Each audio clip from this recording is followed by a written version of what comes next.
Good morning, good afternoon, good evening, wherever you're listening to today's episode of Tree Talk. It's episode 217 with myself, Jack Neville, and Matt Callan of the Weekly Observer and Vale Star. Over the weekend, we brought an end to the men's pre-season competitions with the McGrath Cup final and the Munster Hurling League versus Kerry.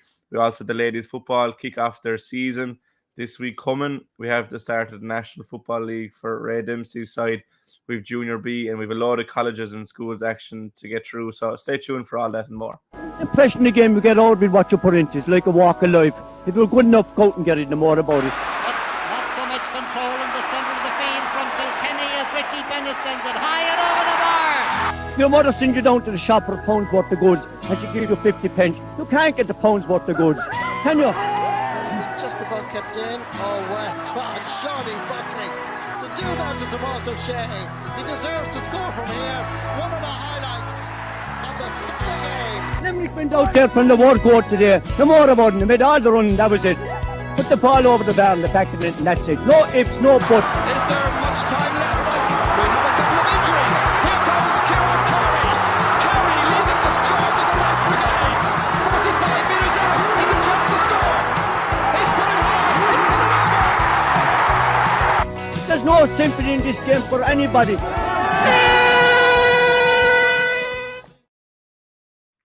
Good morning to you, Matt. How are you on, I suppose, this Wednesday morning, January 25th? Very good, Jack. How are you? I'm grand. There's no fear of me. We're back into the thick of things with the start of the league. I know, obviously, we had the McGrath Cup and the Munster Hurling League as well, but it's really into the thick of the business now, and that's where we'll go first and foremost straight to Derry this Saturday. Before we go to Derry, Jack, there was a very, very nice and important function in Kilmurray Lodge last Friday evening when the presentation of their medals and awards were made to the Munster wheelchair camogie, hurling camogie team, who completed a double as you're aware. They won the league and the championship in 2022. The whole thing is an excellent concept. It's part of the Games for All initiative, and Munster have been very, very much to the fore, and people like Jerry McNamara and Donald Fitzgibbon in Limerick have been very, very, very much spearheading the promotion of the game. But what was most interesting, Jack, was the composition of the Munster team and the Limerick representation that was on it. Now, the team was captained by Eddie Sheehy from Temple Glanton. And you had also Morris Noonan of Brannabell, Gary O'Halloran of Clarina was on the team. Stephen Casey from Bruff, Dara Deneen from Arda. And very, very interesting, Kieran Bennis, who is the son of former Limerick hero and who features there in our introduction, Richie Bennis. And there was two other lads, James McCarthy from Ballinacurra,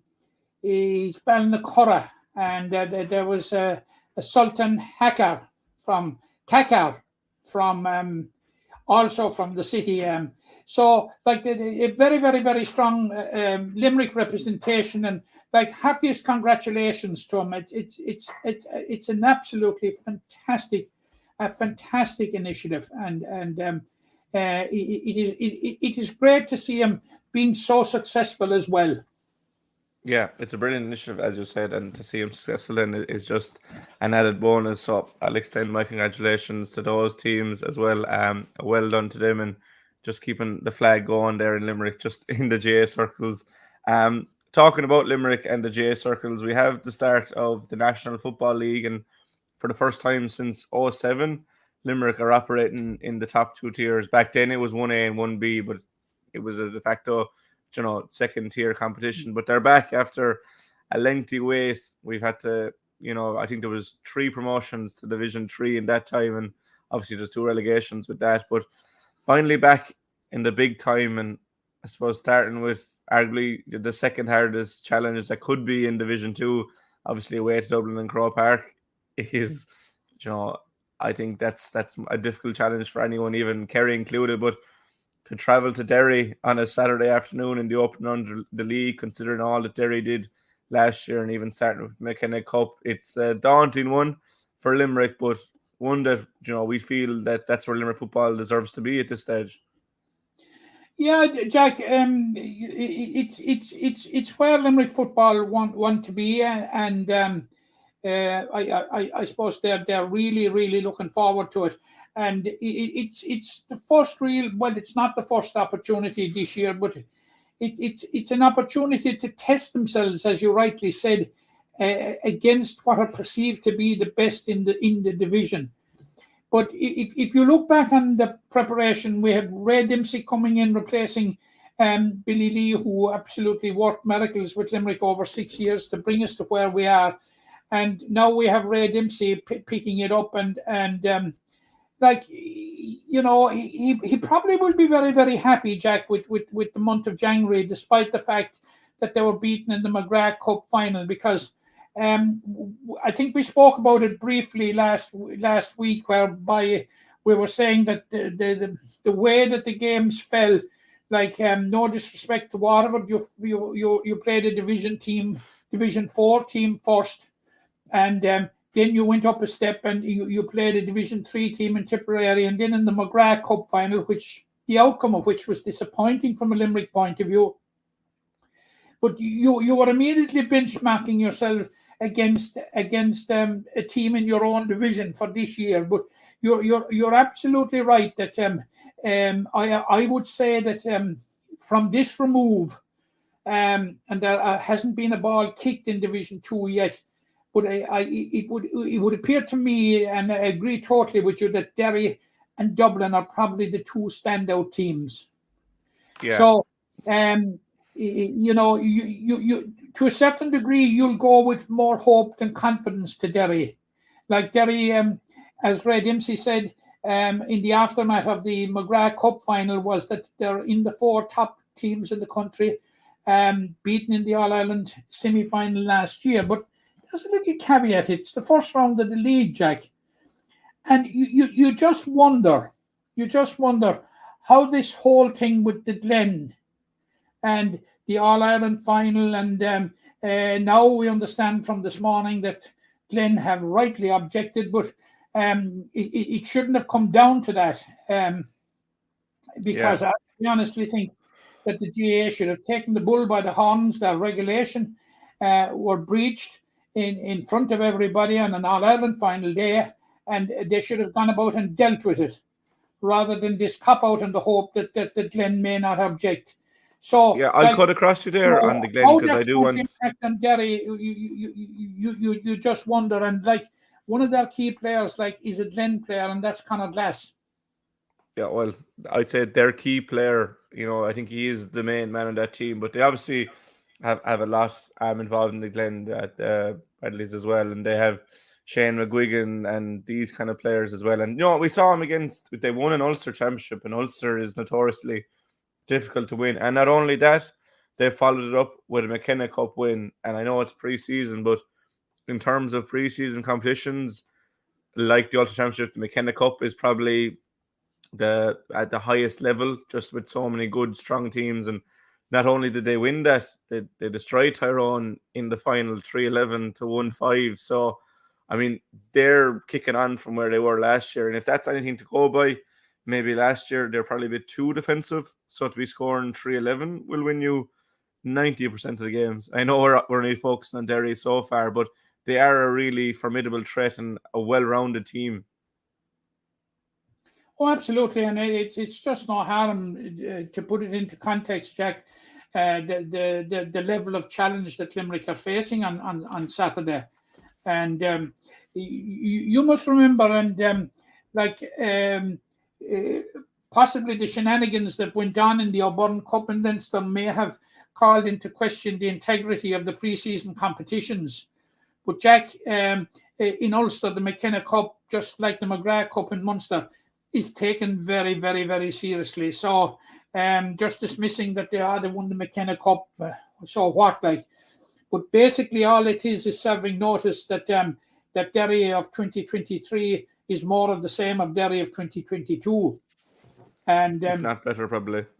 Yeah, but as I just putting in the caveat about the about the whole sad, I would say, Glen saga that's going on at the moment, and it means that the Glen players will not be available to Rory Gallagher, and but what impact it will have on the rest of the squad, I'm just wondering. But our focus, of course, has to be on Limerick, and like in fairness to Red Dempsey, since he has come in and he has used the McGrath Cup very judiciously, in that he's run the rule over almost 30 players. I think there's 28 or 29 players that he has used during the McGrath Cup campaign, including 6 newcomers, like Cahill Downs, Jack Ryan, Rudon O'Connor, Owen O'Shea, Brian Barry. Owen O'Shea, Brian Barry, So it'll be very interesting to see what lineup he will come up with. But I would think he will come up something similar to what we would expect. It'll be much on the lines of the team that finished in the championship last year. I'd say very, very much on that lines. I'm of the opinion, and just when we were talking off air, we seem to differ a slight bit on this. But if you're talking about the newcomers, and if you're looking at debutants, in my opinion, you're probably looking at the like of Cahill Downs and Jack Ryan, I think, of being head of the queue in that regard. But whether they will make it to the starting 15 or not for such a daunting trip to Derry, I just don't know. But Red Dempsey has some big calls to make, Jack. Yeah, there's definitely big calls to there. I definitely think Cahill will start. I think he started all the games so far, and he's been very good in all of them. I don't think Jack Ryan's put a foot wrong, but I think Limerick are probably stronger in defence. I'd like to see someone like maybe Gordon Brown or Paul Maher start in defence and add to the attack instead of starting an attack and coming back. Because I just think Limerick seem limited in scores. Obviously, there's certain players that will be back sooner rather than later. Like Hugh Burke, who's come back from injury. Hopefully, we'll see him. Maybe the weekend will probably come too soon. Dara Tracy is another one just off the top of my head. There are players to come back into the side that I think will make their mark. So it'll be interesting to see. Brian Donovan is another one of those. Yeah, it'll be interesting to see what kind of a team he goes with in Derry once he has a full squad to select from. Coming into the game, obviously, the most recent clash is that McGrath Cup final. I think it's fair to say it was a disappointing performance from Limerick. They didn't really seem to get out of the blocks. Now, they did show a pendant for getting goals at crucial times and never really letting the game go too far. But in truth, they probably didn't look like winning. Now, was that down more to Cork, an improved performance from Cork, or was it probably a bit of both from either side? A bit of both, but Jack, I would attribute quite a bit of that now to an improvement in the Cork team. There seems to be much better organisation, much better focus about the Cork team this year. And of course, Cork got a right fright in Division 2 last year because they're extremely lucky to be in Division 2 because were it not for a win over Offaly on the last day of the season last year, they'd be playing their trade in Division 3 this year. So they've obviously learned and they've hit the ground running now. They are probably a bit more time down the road, and I think Ray Dempsey alluded to it in terms of preparation than Limerick were. So that could be a factor. But what's very heartening for Limerick, and I'm thinking of the like of Cian Sheehan, and people would say I'm always talking about Cian Sheehan, but he's an outstanding footballer. The like of Cian Sheehan and Ian Corbett of Newcastle West, like the way they picked up their form despite being involved in that long campaign with Newcastle West right up to the Munster final, and the heartbreak of losing the Munster final the way that they lost it, it doesn't seem to have impact on them now. I think that the way that Ray Dempsey used his resources during the 3 matches, I think was very, very, very clever. He didn't overwork anybody too early in the season, and But I would be very happy because let's face it, Sheehan and Corbett are such huge players for Limerick, such immense players for Limerick. Oh yeah. And again the other night in the McGrath Cup final, they were again to the fore. So, I think he's going to. I think if there are to be newcomers or if there are to be debutants, I think it'll be 2 at the most. Now, your point about Paul Maher and Gordon Brown is absolutely correct. I think now they were tried out and they were tried out as attackers, but I can understand why the manager would want to be doing something like that. 100%, yeah. To see what to see exactly what his resources are all about. But I think they're far more natural defenders. It'll be very, very interesting, Jack. Like we're loath to speculate on what team that John Kiley would name in any particular week. I think we have to see what the thought process of Ray Dempsey is after three games, 3 very useful games in the McGrath Cup as he heads into a huge challenge up in Derry. Yeah, I think the likes of Paul and those lads that have moved into the forwards, Killian Ryan are well able to play in the forwards. But I just rather see them coming from deep. It's nothing to do with the individual. It's more the game style. But obviously Ray knows a lot better than us. But I just think Limerick looked a bit blunt in attack. That maybe more bodies inside the inside line could be beneficial, especially against a team like Derry that will defend the numbers and defend very well. But I will ask you to call the three players that we are talking about, Jack, that will not be available. We'll say Dara Tracy, Brian Donovan, and Hugh Burke. Like they're 3 stalwarts. The 3 of those would be shoe in all day. So they are a big loss. But it's giving other players an opportunity to put their hands up and step up to the mark. Yeah, and a couple have taken it already. To give us a sense of what the type of quality that's in the entire panel. Yeah, and there is plenty of quality in the panel, but there's obviously an awful lot of quality in the Derry setup. If you were going to call it the game on Saturday, can Limerick start off with a win, or will Derry get the win to kick off their league campaign? I honestly think it's going to be very, very difficult for Limerick, Jack, if I'm honest. We've got to be pragmatic. But I think Limerick will give one hell of a performance. Yeah, I think there's certain games. Like Ray Dempsey, that's what he'll be hoping for, one hell of a performance and see where it takes him. Yeah, I think there's certain games in the league they'll target the likes of Louth, Meath, Cork, Clare. And then your Dublin, your Kildare, your Derry are kind of your free hit games, And to start off, it'll be a good benchmark. But I'd agree with you there. It'll be extremely difficult, no doubt. And I do think Derry, with home advantage, with that experience, playing in Croke Park last year, narrowly losing out to Galway in an All-Ireland semi-final, that they're further down the road. I do think Derry will pick up the win there. On the grander scheme of things, the 2 to come out of Division 2, if you were to call it, before a ball is kicked. I think the 2 we're talking about, Jack. Dublin and Derry. The Limerick's first 2 opponents. Yeah, and I suppose that makes it very. But I would say this, Jack. Watch Cork. And Kildare.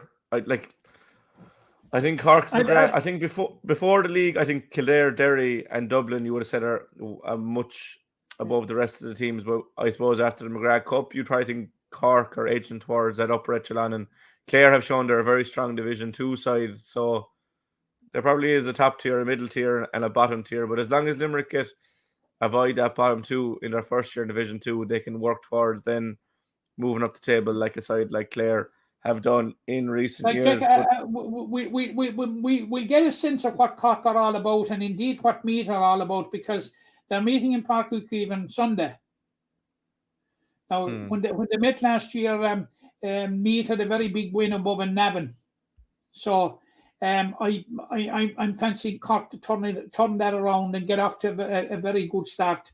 Of course, it will be Colm O'Rourke's first league game as manager of Meath, and all that will the hype that will be going with that. But we'll get a sense of what Cork are all about, Jack. I think, and by extension, we'll sort of being able to having benchmarked ourselves against Cork in the McGrath Cup final. It'll give us a sense of the type of challenge that we're facing as well. Yeah, it'll be an interesting game, but that's 3:00 on Saturday in Owen Beg for anyone that's making that long journey up to Derry. But the best of luck to Ray and his side against a very formidable Derry outfit. Over the weekend, sticking with football and moving over to the ladies' game, a comprehensive win for Graham Shine's side over the weekend in Kilkenny, 4-13 to 2 points. I suppose you can only beat what's in front of you, Matt, and that's certainly what Limerick did. A couple of goals from Andrea Sullivan in the first half. Good to see her back, and a couple of goals then from Cathy Mee in the second half. She was a second half replacement, but I'd imagine come championship, she'll be on the starting team. But a lot of debutants given out, a lot of new players getting their names on the score sheet. Would be a positive day overall, I think, for Limerick to start the league. And we had said the importance of starting with a win, and that's what they got. Probably would have rathered a bit stronger opposition, but a trip to Kilkenny is never going to be easy, and Limerick got through it with minimal fuss. Yeah, I suppose the only banana skin in it, Jack, on Sunday was the whole romance. I saw the game. Was the whole romance of Kilkenny coming back into the leagues for the first time since 2019, and I think the kindest description I can give of it, or that I can think of, is a gross mismatch. Okay, and that's what it was, and I think Kilkenny can be in no doubt whatsoever about the scale of the challenge that they have on returning to the league. But having said that, it is great to see them back. But like 4-13 to 2 points is Jack, is only part of the story. That was 17 scores for Limerick. When I tell you that they had 18 wides, in other words, they had less than 50% conversion rate, which is something that Graham Shine will be worried about. And I have no doubt we'll be working on it, because Limerick have a free weekend this weekend and are not involved again until they travel to Wicklow, which will be the opposite end of the scale from Kilkenny, because Wicklow are an intermediate team and were relegated from Division 3 last year. But you're right in what you say that Limerick could only play what was put in front of him. And the question about Cathy Mee, Cathy Mee was ill during the week and was very, very doubtful. And I suppose it was merciful for Kilkenny that she was none from the start, because absolutely she picked up. And we were recalling last year, and we were feeling that last year it was probably one of her best years ever in the Limerick jersey. And from what I saw, and the evidence that I saw on Sunday anyway, it's going to be more of the same. But what a return for Andrea O'Sullivan. She had a goal and 2 points up in the first 4 minutes. She hit the crossbar, she hit the netting, and she forced a fine save from the Kilkenny goalkeeper, Niamh Sheedy. So, Limerick hit the crossbar a couple of times. But right from the start, Jack, Limerick, it was a complete new look, and a debutant half-forward line of Kate Kennedy, Laura Stack, who I thought was very, very, very good, and Ellie Wolfe, who was hugely busy. And they were among three debutants that were on the team. Chloe Brosnan, there was 4 debutants in the forwards from the start. Those three and Chloe Brosnan. Now, over the course of the game, Jack, and I have a small bit of a difficulty against this, and you'll say, go away, you all traditionalist. You're guffawing and again about nothing when I say that this whole thing of introducing as many subs as players at the start, I'm not a fan. Okay. Limerick introduced about at least 12 subs, I think. during the course of the game. But of course, it's in accordance with the rules. Oh, know? yeah. I know. I understand what you're saying. But Especially when there's such a big margin, it might look somewhat disrespectful. But I suppose it's respectful towards the players that are training, and it allows Graham Shine to see as many players as possible, because I think it's fair to say there won't be as easy of a challenge in the remaining games in the league. They are going to get more difficult from here on in. So it's good to blood those new players. But, you know, as we said, the main thing was to get the win. They did that. They have something to work on as well, which is important in the wide. Well, they have like, because it's hugely important. In a way, it might be a blessing that the conversion rate was so low, in that it exposed the frailty in the team, and it's something that they will have to work on. But Jack, if you ask me where Limerick are at, wait until they play Wicklow.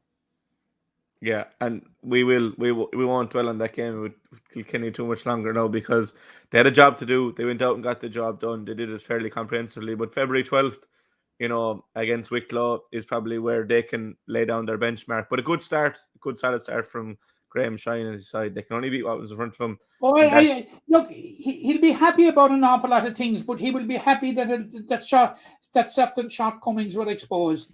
And could give him, it's good. He initially, when I was speaking with him last week, wasn't that happy about the idea that we had a free Sunday this week. But I think that what he has seen in Kilkenny, that he would be quite happy. And of course, three players: Alva Quaid, Roisin Breedy, and Cameron O'Leary were missing, and it was, you know, we had Debbie Murphy making her first start, I think, with Limerick ladies football. Now, she made a cameo appearance last year for a debut, but the amount of energy, Jack, that she brought to the whole proceedings, it's just what we expect from that Murphy O'Leary axis. But oh geez, Jack, she covered so much ground, and it'll be very, very interesting when Miss O'Leary is back among them, and see if she's starting against Wicklow. Yeah, we've seen it down the years from one again. It's the reason why they've won 3 out of the last 4 county titles. But a good start for Limerick in the National Ladies Football League, and please God they can continue that against Wicklow. But it'll be a sterner test. But we'll look forward to that when they're playing the weekend, the 12th of February. Also in action over the weekend was the Hurlers. They were below in Tralee against Kerry. Again, a fairly one-sided game. I think it's fair to say finished 25 points to 9. It was close for the first 20 minutes. I think it's fair to say Kerry gave as good as they got. I think it was 4-all. Owen Ross got his second score. 2 nice long-range scores, but I think Limerick scored the next 8 points to move 12-4 ahead. It was 13-5 at the break, and never really looked troubled from there on in. I know that we're gonna touch more on individual players because there wasn't much to take from the game, but like there wasn't really much to take from the game. I think it's fair to say I'm trying to think of a way to flower it up, but Limerick got the job done. I don't think they'll learn a whole lot from it. Jack, there's no sugarcoating it. This was a dead rubber game. It was you're damned if you do and you're damned if you don't, you know. And it was one of those contests, but it gave John Kiley an opportunity to see players in an inter-county setting and to give a very valuable game time to some of his fringe players as he mulls over the team that he will name to go to Cork for the first round of the league on Saturday week. But as a game, Jack, I would say it was probably a non-event, which, you know, it was a classical dead rubber.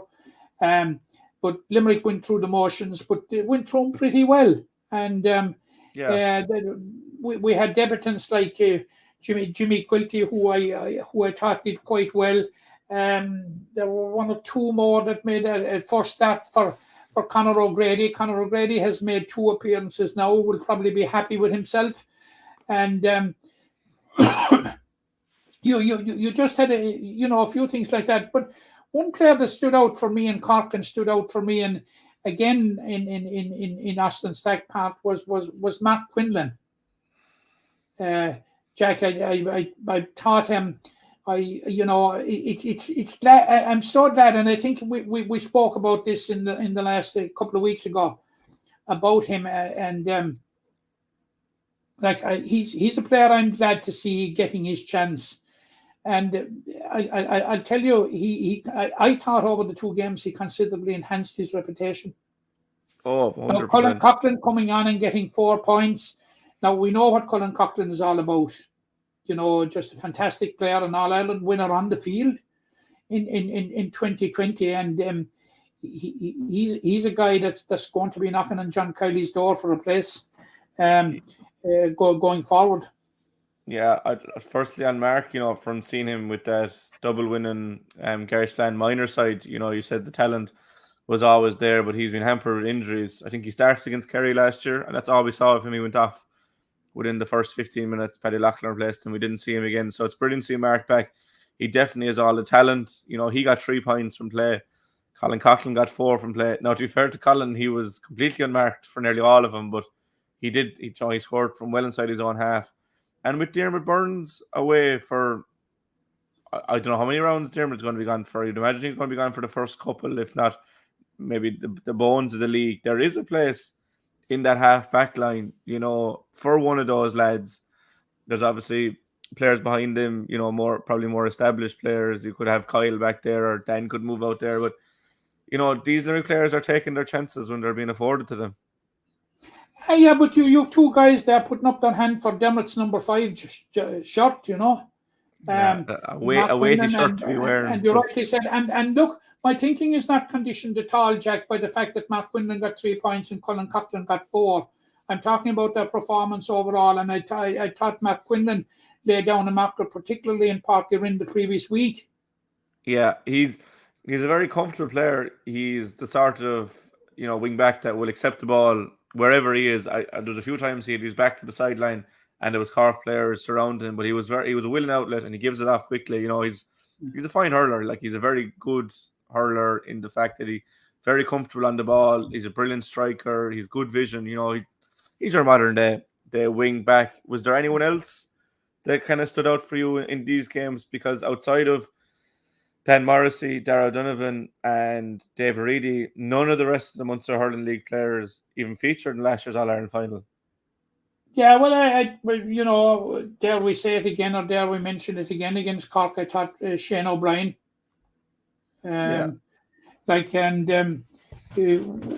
We can rightly point with certain justification to say we told you so, because I thought Shane O'Brien definitely put down a marker, Jack. You're talking about a young player here, young player that Jack. Is it a fact? Was he eligible for Hartley Cup again this year? Well, he's gone from school. He's gone from school, but I was told last weekend in Kilmacud when I was out at the Hartley Cup game that if they only had Shane O'Brien, who was eligible again this year. So you're talking about a very young player, Jack, who has we saw how seamlessly he made the transition from underage to senior hurling in the Limerick Championship, and were it not for that injury that blighted him against Doon, which I think a small bit derailed his season. And now he has made the same transition from underage intercounty to senior intercounty. I didn't think he looked one bit out of place. Another player, of course, Jack, and you have been waxing lyrical about him last year, and rightly so.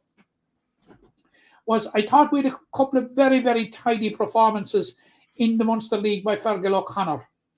Yeah, that's who I would be probably pointing to if I was to pick out one individual from the Munster Hurling League. I'm not really surprised, to be honest, but again, a player that is fighting for a position that is probably somewhat open at the moment, in the fact that Mike Casey probably won't be there for the start of the league. Now, he'll have Rich English to cope with. But the fact that, Sean Finn and Barry Nash are almost guaranteed championship starters, they might be rested during the league. There is an opening back there. Now, Aaron Costello on the other corner was exceptionally good. He's probably more of an out-and-out defender. he did manage to get a point, and he played midfield for Kilmallock. But I think 1-on-1 defending, there's very few as good as Aaron. But I think Fergal is probably a more complete hurler. He is well plays midfield for his club, but he's probably more accustomed to getting on the score sheet, and again a modern type hurler. But I think Fergal was very good. Kieran Barry played a wing back for the full game against Cork, played a wing back for the first half against Kerry, and then went in the corner back. And again, he was very solid, did nothing wrong, very composed at the ball. Again, I think you have to be composed at the ball in modern day hurling, but there was a couple of lads in defence I thought that really stood out. The forwards probably found it a bit more tough to get going. Micheál Hoolan got a quick fire brace, but was relatively quiet outside of that. Conor Grady got his 2 scores, but again, didn't do much outside of that. Barry Murphy got on the score sheet, but I think we just found it tougher, and I think the backs were where we saw a lot of improvement in the Munster Hurling League. Yeah, Kieran Barry had a decent Munster League. It was great to see Pat Ryan back. I think he might be a small bit short of inter-county level at this stage, but that will come and come quickly. And if you allow me, Jack, to be parochial for just 1 minute, in the race to succeed Barry Hennessy as, I suppose, standing goal deputy to Nicky Quaid, my own club mate David McCarthy kept 2 clean sheets in the Munster League. I know he made way for Jamie Power, an All-Ireland winner with Monaghan, to come on in the closing stages against Kerry. But there are a lot of positives there, an awful lot of positives. But how many of the new faces that we saw during the Munster League will make their way into the team for Saturday week in Cork, Jack? We'll suspect very few. Speculate. Yeah, we'll have to speculate on that one next week. But to finish the hurling, I'm not being premature now, but in summation to what we've seen in Tralee, I suspect very few. Yeah, and I think it's fair to give those lads, they got their break after the holiday. They'll be raring to go. They'll be raring to go this week as they prepare for Cork. And Cork is always a big one as a Munster derby. But we'll leave the speculating to next week. Jack, you must remember, if you look at this universally and globally now, when Limerick kick off their National League campaign on Saturday week, it's not much more than 10 weeks to the Munster Senior Hurling Championship. Yeah, no, it's a very quick turnaround, and those players will be looking to get going with a bang. But I think Limerick last year I think a lot of the big ones will be rolled out, and I think you might see cameo appearance from Cian Lynch, that sort of thing, But look, that's for next week, Jack. Yeah, that is for next week. But it'll be exciting times to see those guys playing. We obviously have a share of them playing, Fitzgibbon and Sigerson at the moment, and we'll go to Sigerson first because UL played last night. They beat Carlow IT, or SCTU Carlow as it's now called, fairly comprehensively. I think it was 4-10 to 1-8. It finished there into the quarter-finals now. They were shocked last week by TU Dublin, but they've responded in kind. MTU Cork are into the quarter-finals, and so are TU Dublin, DCU, University Galway and St. Mary's, and 2 more joining tonight. UCC will play Queen's, and Ulster University will play UCD. It was good to see John Hayes was on the scoreboard again yesterday. He was brought on after about 3/4 an hour. A good outing from John again, but probably limited Limerick involvement. Tommy Griffin was playing for Carlow IT, actually. He got a goal, but his side were well dominated. He's another one now that can come back into the Limerick fold. Their campaign is over. He'll be a boost to Ray Dempsey, another presence in there around the middle third. John Hayes will probably be added to it, because Ray Dempsey in the aftermath of the game in Mallow against Cork was at pains to say that the panel was open-ended. He was asked specifically about John Hayes. Yeah, I would say that you will. Certainly, I as a fan of John Hayes, I would be expecting that he will be back in the panel. Or he will be on the panel, because he's yet to make his debut. Yeah, it's a strange one. It's a strange one, but I think UL will go far. I know they lost to TUD, but I think they will be gunning for a final, and I wouldn't be surprised to see him there. That'll be John gone for another few weeks, but look, we'll keep in touch with the UL contingent as they go along. But they're into a quarter final. They recovered from the TUD defeat in style last night. Got 4 goals. Kieran Downs got a couple. He's a Clare senior. McMahon is captain. He's a Clare senior. He kicked, I think, 5 from play. So, very, very solid team you will have this year. Obviously, no David Clifford, but they've plenty other fellas stepping up in the absence of, I think, the greatest player of all time. I think we can say now. But moving on to Fitzgibbon Cup, we're recording this on Wednesday. This afternoon, we'll have Mary I against DCU out in Mary I. That's at 1 o'clock. This will probably be out just after that. But Mary I obviously have Jason Glen in goals. He started last week. They got a draw against Carlow. So that means a win today will be enough for them. Mary I have a number of good players. It's probably what they're surrounded with wouldn't be as good as, we'd say, a UL. But there's some fine hurlers there in Mary I. DCU will always bring a good challenge, but you'll be hopeful for them. But I think a lot of the Limerick attention will be on Thursday evening when we have UL versus TUS. We haven't seen TUS yet. We saw UL last week, and going through their team, they have a luxury of stars, which we did last week. But it'll be interesting to see TUS against them. Last year, I think they were I think it was 530 to 114 or something like that. But they have a nice few players in their squad. From Limerick, they have a couple of Hirschig, they have 2 from KP. I know Cathal Downs would be one of their standout players. Whether he can play or not now, I'd imagine he'll be starting for Limerick this weekend against Derry, so he mightn't be allowed to play. There's Sean Barry as well. They've Aaron Shanahan from Clare. They've, I think, Seymour from Tipperary. They have a decent squad, but they are going into the lines then when they play UL on Thursday. They are, I'm sure UL, the permutation is quite simple. If UL win it, they're straight through to the quarter final, and it will give TUS quite a considerable challenge then to make it through. And so they will face an all-out. I think ATU Galway are the other side in that group, aren't they? Yeah, UL beat them 223 to 210 last week. So I think for TUS, they know that tonight's result doesn't really matter as long as they win next week. But at the same time, you're not going out to lose any games. But I think it'll be a tough challenge for TUS in UL tomorrow evening. Yeah, and then notwithstanding, 'tis a local derby and all that sort of thing, and bragging rights in the city and all that. But it's very, very hard to see beyond UL and that particular one, Jack.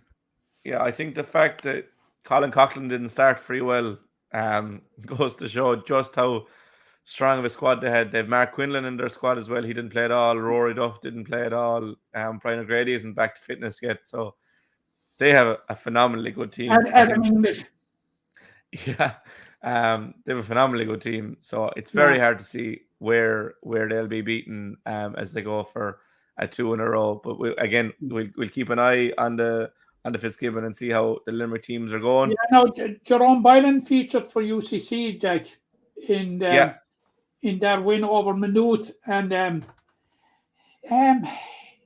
it's a star-studded UCC squad, just like the UL squad. But at halftime, UCC led by 6 points, and just before halftime, Maynooth had a player sent off for a second yellow, and immediately after halftime, Conor Cahalan, who's a Cork singer, extended the UCC lead, and they seem to completely go off the rails, Jack. And coming up to the closing stages, Philip Blanchfield sent over an equaliser for Maynooth University, for 14-man University. Maynooth. Now, Billy Drennan, you recall him in last year's All-Ireland final for Kilkenny against Limerick. He got 8 points from Maynooth. Now, they were a decent Maynooth side, but it fell to Niall O'Leary, who normally plays full-back and played full-back the other night. Plays full-back for Cork, and Shane Barrett, who was outstanding. to come up with 2 late points to rescue it for college. So. Yeah, on the main news university, Lachlan McHale came on just a couple of days after winning All Ireland. I'd imagine that the fact that he came on so soon after winning All Ireland that he could be starting this weekend or this week for Maynooth. But they did a very credible effort against UCC. But they did like but we tend to write off Maynooth College because they haven't made a huge impact in the past, but that's all changing.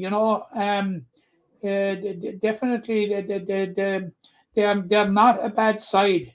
They're not a bad side, but they came damn close to putting one on UCC. So UCC have a fair task in their hands now. They have to go to Belfield in the third round, and we have Maynooth and UCD this particular week. Now that will be a very, very interesting game. It will. Just the mention of Billy Drennan's name brings back memories of that All Ireland final last year where Limerick came, so close to completing a perfect summer for Limerick hurling in many regards. But a fine player, and it's good to see those players in action for their colleges. But as I said, Mary I are on today at 1:00 against DCU. They can book their place in the quarterfinals. So can UL on Thursday evening, but a win for Toos would really blow up that group. I'd imagine if Toos are to beat UL, they'll probably go on to beat ATU, and that would allow UL to get through. But last year, I think UL hammered Toos, and then Toos responded with a win over TUD to go through to the quarters. So I would imagine it'll probably follow something similar, moving from colleges to schools. It may not, Jack. It may not, because wouldn't want to underestimate the Galway side, because they have so many Galway players and ex-minors and number 21s with Galway. Hurling team coming out of Galway. I'm not to be written off, Jack. No, I know that. I don't think they will, but hopefully from a Limerick point of view, that will be the case. Into the schools hurling then. Obviously, over the weekend, we had a disappointing result in that Cashel beat Ardscoil Reach in the Hearts Cup semi-final over the course of the hour. I think Cashel deserved to win. I think Ardscoil Reach probably have the better players and some nice players for the future, but didn't really get going in a manner that we know that they could. Obviously, we're All-Ireland champions last year. A huge turnover of players, but we have some key players still remaining, but they were beaten by Cashel and being all Tipperary Harty Cup final. But it's not all lost for Limerick. There's a share of sides in finals that you will run us through now. Yeah, I was at the Ardscoil game, and the result was very, very disappointing. It was riveting stuff, Jack, and that was so close throughout, and with the result and and the outcome and the balance right through. But it was nothing more than we expected, because in the group stages they had met in Cappamore, and I think you were at that particular game, Jack. It was, yeah. And you saw that Ardscoil had to rely on a late goal from Shane Gleeson to win that particular game. But it was nip and tuck throughout, and John O'Keefe sent over a late equaliser. It looked as if we were absolutely nailed on for extra time, and somehow I would have fancied Ardscoil in extra time. But then the referee threw in the ball about 25 metres maybe from the Ardscoil goal. There was a mad scramble, and Gerard Dwyer, who was centre back for Cashel, he a powerful man and a powerful hurler, came up with it, and he offloaded it to Andrew Daly, and he put over his 4th point of the game. Of course, he was an All-Ireland winner with Tipperary in 2022, and he got 4 points, and he caused in fairness throughout the game, he caused Ardscoil quite a bit of problems, as you would imagine. But it was that close, Jack. Fierce disappointing result. I'm convinced, and maybe I might be totally wrong that had it gone to extra time, I would have fancied Ardscoil, but it wasn't to be, and basically the defeat means that of the 4 colleges championships, senior hurling championships, A, B, and C, and D. It is the only final now, the Hartley Cup final, which of course is the big one, is the only final without a Limerick representation.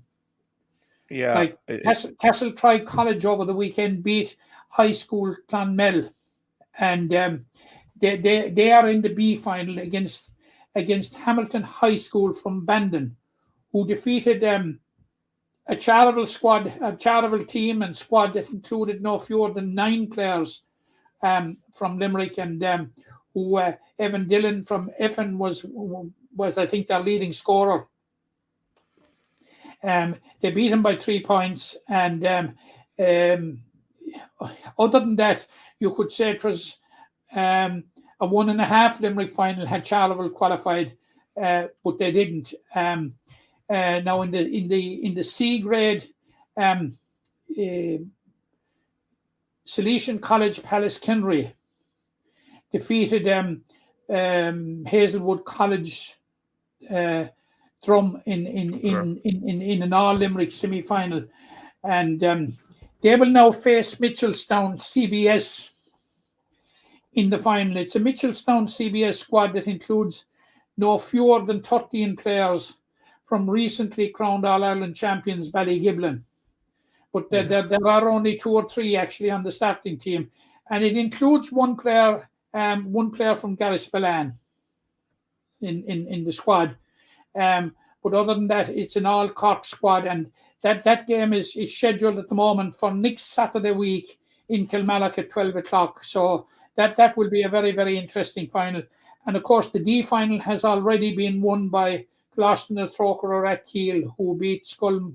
Coloston were gone smaller in Blarney or whatever they are. So, look, had Ardscoil Reach got through, it would have made for a clean sweep of Limerick teams in the colleges final, which, Jack, is a big, big change from 15 years ago when we were clutching at straws, trying to get representation or trying to make progress in these competitions. It just gives you a sense of the level of progress and the level of activity that's going on in our colleges.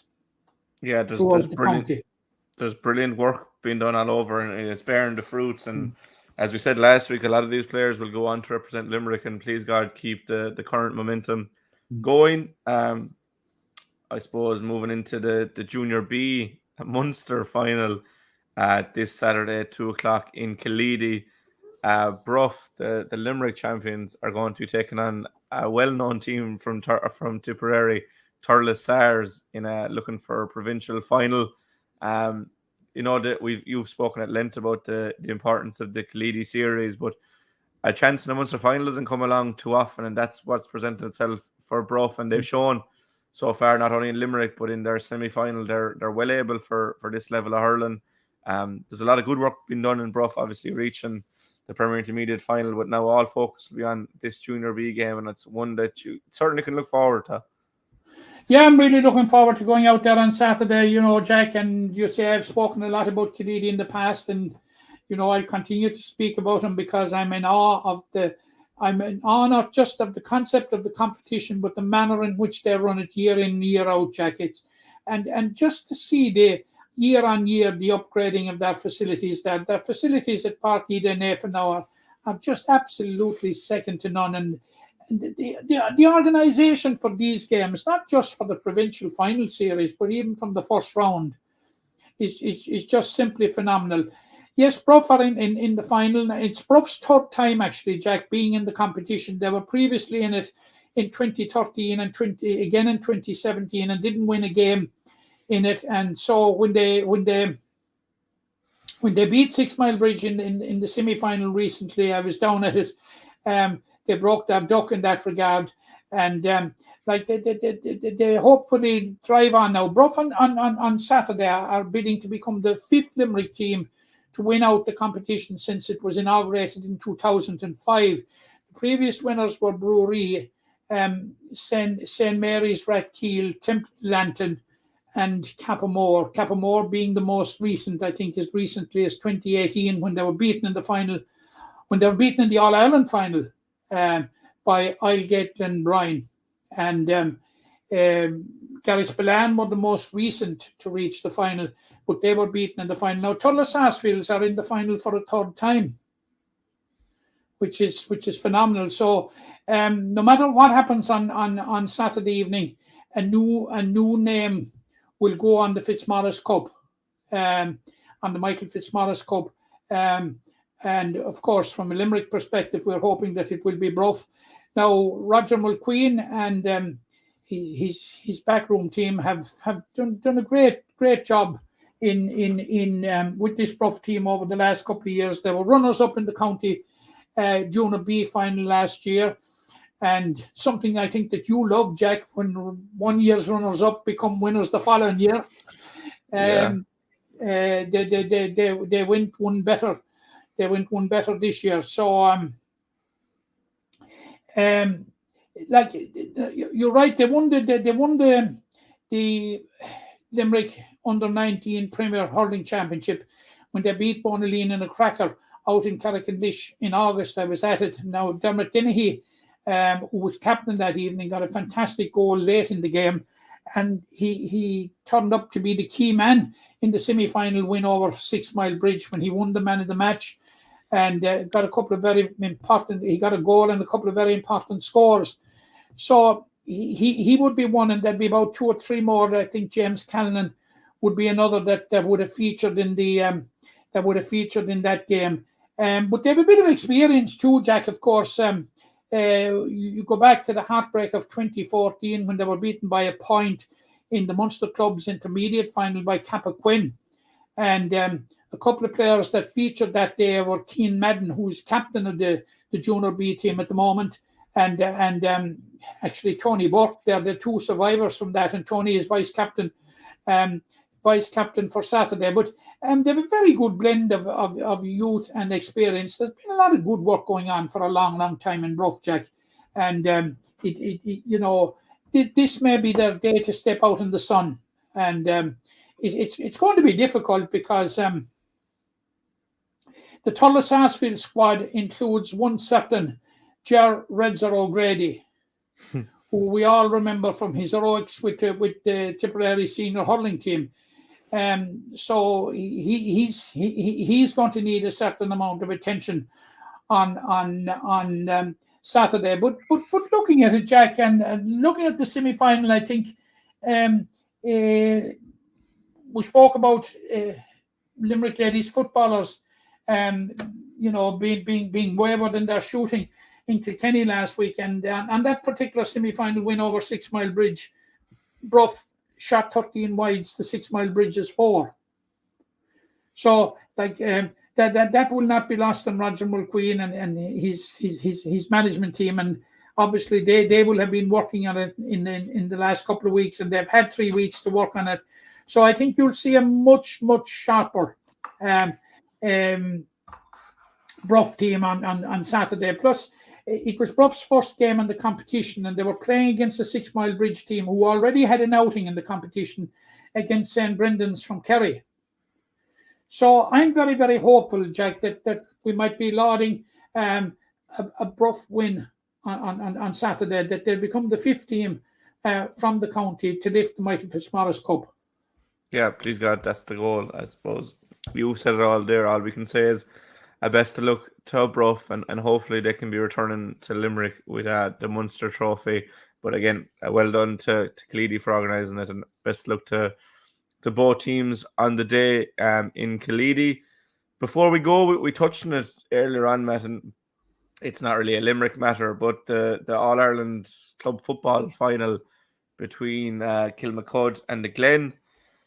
Kilmacud won 1-11 to 1-9. The Glen were attacking late on and they didn't get the goal. And, watching the game, you would have thought no more. And I presume many people then flicked over to Arsenal versus Man United. But in the meantime, it came out, a picture emerged. I just checked my phone after the soccer and I saw the picture of some has 16 Kilmacud players on it and some have 17 on it. Now, I think that's Paul Mannion leaving the field and he's very far right. He's having no bearing, but there was definitely 16 in around the goal area when the Glen had their final attack and it came out, that was the case. There was no Photoshop. That's what happened. And then there was wonderings, would there be appeals or what would the Glen do or what would Kilmacud do and what would the GA do? And it appears the GA have put the ball in the Glen's court, even though there is a ruling for it. And it seemed like last night the Glen did launch an appeal and it looks like we'll have a replay. But from your watching the game, Matt, and all that's come out since, what did you make of the whole scenario? Because it's pretty messy, I think it's fair to say. Messy, I think, Jack, is a compliment. It's an absolute disgrace. That has been a clear violation of one of the basic regulations of the GAA, and they've washed their hands of it. It's an absolute disgrace, and put the onus back on Derry to lead the way in the quest for justice. I think there's some, when I hear them going on guffawing about this, that, and the other thing, and we have a basic regulation like that, and it's breached on All Ireland final day, but breached any day, but on All Ireland final day, and they choose, to pass the buck on to the club to do something about it. Yeah, I think what you're saying, it's very unfair on the Glen because obviously there's going to be a certain percentage of the population that will think it's unfair from the Glen because who's to know if they would have scored if there's only 50-on-15? Probably not in all likelihood, but it should never have come back to the club. No. As you said, when you've a ruling there, it should just be enforced and take it out of the club's hands. But as you said, they've washed their hands with it. It's just not a good look for anyone involved. And that it's gone, that we're recording here at Wednesday, that there's still no official word. Now, it does seem like the Glen have lodged that appeal, which is, they're well within their rights to do so. But you'd imagine Kilmacud would probably have celebrated Sunday. There would have been murmurings Monday, Tuesday, but they still have no clarification on it. It's just gone too far for an organisation that we love and we commend. Absolutely, so that we absolutely love, and you're right there when you touch on it. It's unfair to both sides in many senses. In that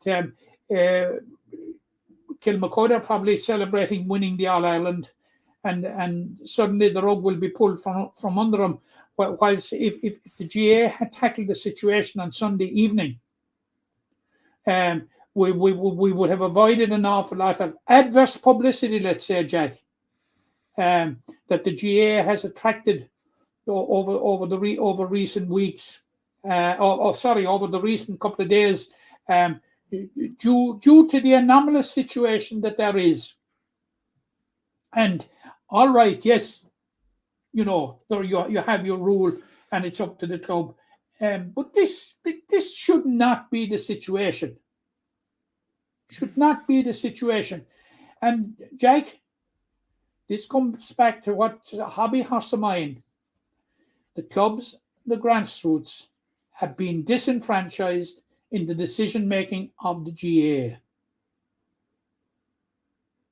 Yeah, no, we've gone through the length here on this podcast, and I suppose when it comes out in a national, you're not going to get a rant out of me, Jack. You're not going to get a rant. All those rants, I'm tired of them. They're trite at this stage, so no. But I'm making the point very, very, very clear. It's clearly an anomalous situation that hasn't been badly handled. Hasn't been handled at all. Yeah. Like straight away when this thing came to light, it should have been dealt with within hours, and take all the uncertainty out of it. The first narrative that was going around, would Kilmacud Crokes offer a replay? We had that thing going on.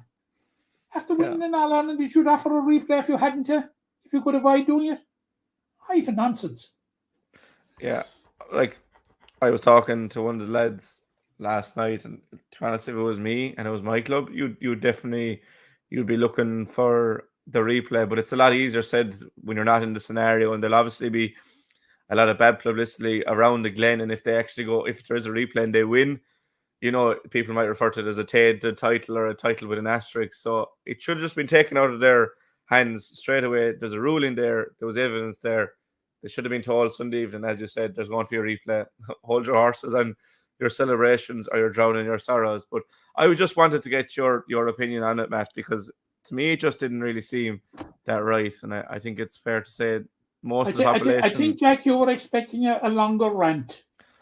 I know. I wasn't expecting a rant as such, but I was expecting you know how I feel about the structures, and because I've come through an association where everything was from the bottom up, and I object with every bone in my body against what the way decisions making on these high powered committees. Yeah. Look. When I hear that, Jack, I creak and I shudder. I just. Oh, Jack, please move on.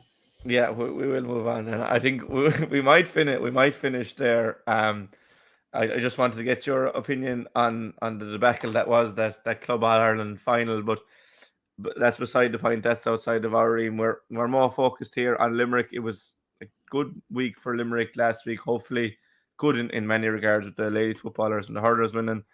The footballers will be hoping to avenge that defeat this Saturday in Owen Beg against Derry, but it is a tough challenge, and obviously hope for the best for the Limerick schools and colleges going forward. But an hour and 6 minutes on the board, Matt. I think we'll leave it there. And obviously best of luck to Bruff in the Junior B final. But I think we'll leave it there. We've an hour and 6 minutes on the board. We've gone through everything from the previous week. We are keeping a conscious effort to try and keep it the bones of an hour. It's hard to listen for much longer, especially when it's us rambling on. But you are going to jump in there. I was just going to say that the Limerick Camogie panel has been announced this week, announced late last night. We didn't get an opportunity to study it, but obviously we'll talk about it next week. Yeah, 100%. Yeah, we didn't. It came out late last night, and I was out at the UL game, so I didn't get a chance to really look into it. But we will next week, because they start their league campaign next month. But for now, we'll leave it there. A huge thank you to everyone for listening and watching. Wherever you are, if you're on YouTube or Facebook, make sure to like and leave a comment if you want. If you're on Twitter, like and share. And if you're listening on Spotify, give us the 5 stars. Do all that good stuff that helps create the community. But for now, a huge thank you to you, Matt, and to everyone listening. We'll be on again next week. Thank you. The impression again we get out with what you put into it's like a walk of life. If you're good enough, go out and get it, no more about it. Not so much control in the centre of the field from Kilkenny as Richie Bennett sends it high and over the bar. Your mother sends you down to the shop for a pound's worth of goods and she gives you 50 pence. You can't get the pound's worth of goods, can you? Just about kept in. Oh, well done, Shawnee Buckley. To do that to Tommaso Shea, he deserves to score from here. One of the highlights of the Sunday game. Limerick went out there from the word go today. No more about it. They made all the running, that was it. Put the ball over the bar and the back of it, and that's it. No ifs, no buts. Is there much time left? We have a couple of injuries. Here comes Kieran Curry. Curry leading the charge of the left brigade. 45 metres out. He's a chance to score. He's put it high. He's put it over. There's no sympathy in this game for anybody.